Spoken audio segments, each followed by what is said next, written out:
يا صباح الخير في يوم جديد وفيديو جديد، وإن شاء الله تكونوا بخير وأحسن حال. طبعا طالما انتوا شفتوا الوضعية ده تعرفوا إن هو حاجتين، إن أنا في السكن وإن في مذاكرة. يعني غير الوضعية دي يعني مش هقعدها أصلا. فطبعا كلكم خلصتوا امتحانات، بس أنا لسه ما خلصتش امتحانات. آخر امتحان عندي بكرة اللي هو 23. بس طبعا احنا لسه مخلصناش. ليه بقى؟ عشان يوم 24 25 27 أو 26، المهم يوم الأحد عندي تربية عسكرية. فهنقعد 10 أيام تربية عسكرية، فاحنا برضه مش هنمشي من الجامعة. فبرضه الفلوجاية دي هتتاخد مع ايه كله بقى، معرفش هتبقى كام يوم كام أسبوع في الفلوج دي، بس هنعرف مع بعض بقى، هنمشي كده لحد ما ربنا يكرمنا. بس بقى جيت قبل ما نذاكر طبعا، يعني عندي مذاكرة اهي، بس قبل ما نذاكر بقى جيت اعمل لكم انبوكسنج تايم يا جماعة. في ايه؟ في اللبس العسكرية اللي انا جبته تبع الجامعة. تعالوا نشوف اهو. اهو يلا نعمل انبوكسنج مع بعض. بصوا بقى يا جماعة الجمال والحلاوة الازرق الجميل.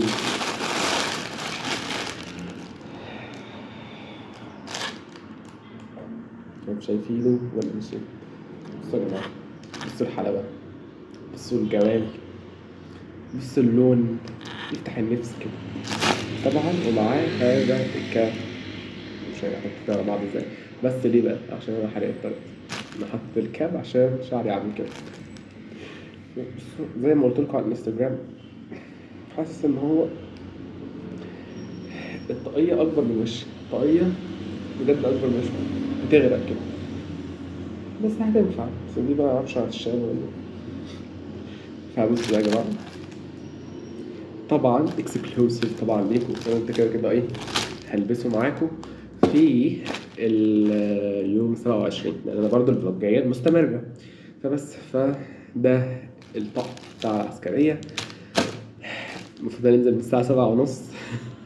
هنحمي مصر وهنحمي أمن وأمان الدنيا يا جماعة، متقلقوش خالص. المهم بقى دلوقتي سيبنا الموضوع ده كله وسيبنا من ده. دلوقتي احنا عندنا آخر مادة داتابيز بكرة، ففاضل لي محاضرات اتنين فنخلصهم مع بعض بقى النهاردة كده وبس لحد الامتحان بقى، وبعد كده هنشوف هنعمل ايه بقى. يلا بينا. الإنسان غالبا لا يرتاح في الموضع الذي أقامه الله فيه. ديما بغى شي حاجة أخرى.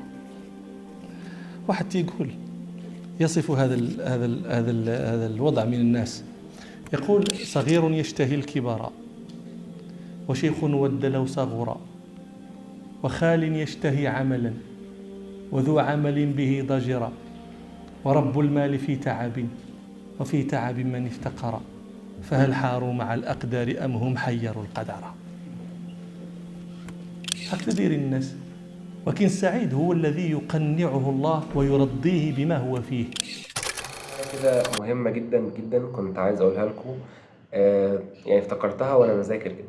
دايما يا جماعة الناس اللي هي بتيجي تذاكر بتقول لك لما حد مثلا يجي يسألها على حاجة ما تردش، أو مثلا إنها مثلا عارفة معلومة ومش عايزة تديها. دي يا جماعة من الحاجات اللي مش حلوة خالص، أو حتى بتكون كده مش لذيذة. ليه بقى؟ لأن أول حاجة طبعا ربنا قال إن الله في عون العبد ما دام العبد في عون أخيه. وكمان يعني ما تبخلش على حد معلومة، يعني ربنا هو اللي رزقك الفهم والحفظ، وإنك مثلا بتحضر المحاضرات إنك تفهم الحاجة دي. ما تبخلش بقى على حد إن هو إيه، لا أنا مش هفهمه، أنا مش هخليه يحفظ. ممكن ربنا يعني يروح واخد منك حتة إن أنت مش عارف تحفظ، إن أنت مش عارف تفهم. فأنت برضو هتبقى قاعد بتضيع، هتبقى مستني حد برضو يجي يقول لك مثلا الحتة دي بتتشرح بتتفهم إزاي تحفظها. فدايما ما يعني أنا عارف إن هي جاية في آخر الترم، بس يعني دايما تبقى خلوها معاكم كده دايما على الحياة، مش شرط في المحاضرة بس، في الشغل في الشارع في أي حتة عموما، إن انتوا تساعدوا بعض. المعلومة اللي انت عارفها قولها لحد عادي، محدش هياخد رزق حد. ربنا مقدر رزقه لكل شخص، كل شخص كده ماشي ليه رزقه. حتى لو اتنين عندهم نفس الحاجة هيبقى ده ليه رزقه وده ليه رزقه. فما تبخلوش بالمعلومات، أي حاجة عندكم طالما هي هبة من عند ربنا، مش بإيديك انتوا، يعني ممكن ربنا فجأة تكون راحت. فدي من الحاجات اللي أنا حبيت أقولها برضو، عشان خاطر دايما كانت بتشغل بالي كده، ودايما الشيطان بيدخل من الحتة دي اللي هو وليه وهنعمل كده ليه وهنعمل كده ليه، فاقطع الشيطان ده خالص يعني.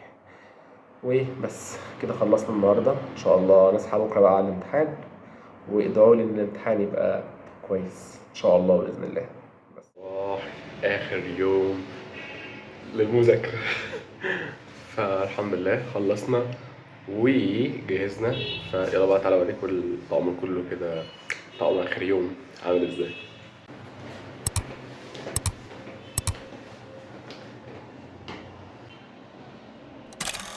الخير، طبعا باين على صوتي جدا ان احنا لسه صاحيين من النوم، وبصراحة احنا في الفجر، فعشان كده صوتي واطي خالص.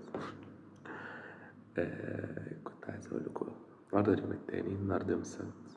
طبعا امبارح مصورتش حاجة لأن أنا كل يوم قاعد على السرير مش بعمل أي حاجة، هذه هي الأجازة. بكرة عندي تربية عسكرية، فدعواتكم بقى.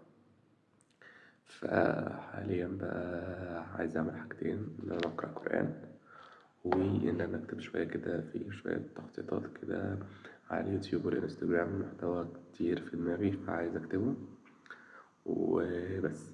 بس في حاجة بقى حلوة أوي أوي أوي عايز أقولكوا عليها، وهو واحد اسمه دكتور فاضل سليمان. الراجل ده يا جماعة بيشرح، يعني هو بيعمل حاجات كتير جدا، فهو بقى من أهمها إن هو بيشرح كل الصور يعني مثلا بيجيب لكم الآية ويشرحها بالتفاصيل المملة الرهيبة دي اللي أنا كنت نفسي فيها جدا. يعني مثلا مسك سورة البقرة، هو في كل الصور، يعني انتوا بقى تشوفوا انتوا عايزين تبدأوا بسورة ايه.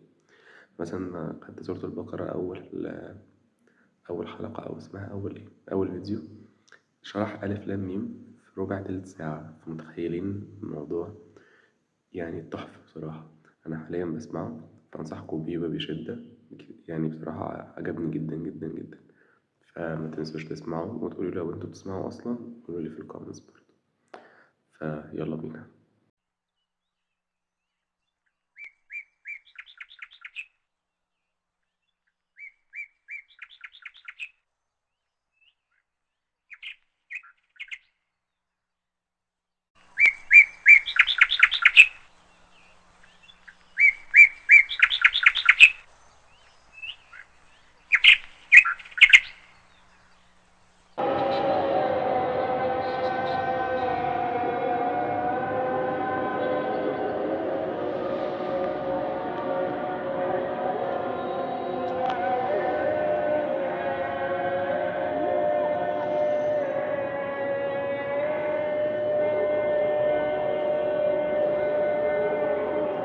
كده بيدق.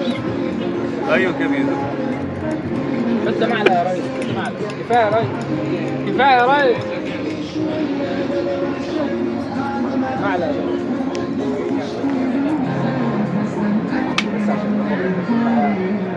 ما شاء الله. الفن بقى. أنا عاجبني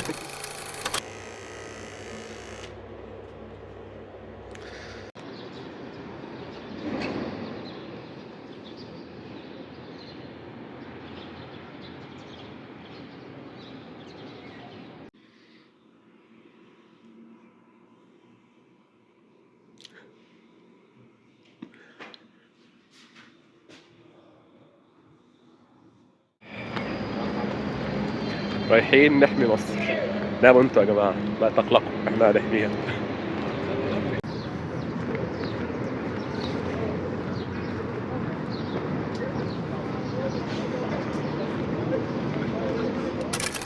اليوم التاني من التربية العسكرية.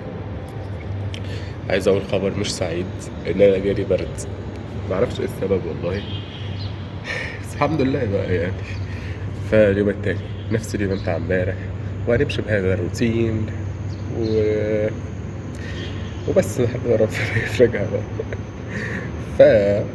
ما تنسوش ان انتوا تعملوا لايك، كومنت، سبسكرايب، وتفعلوا زر الجرس عشان لو نزلنا اي فيديو جديد.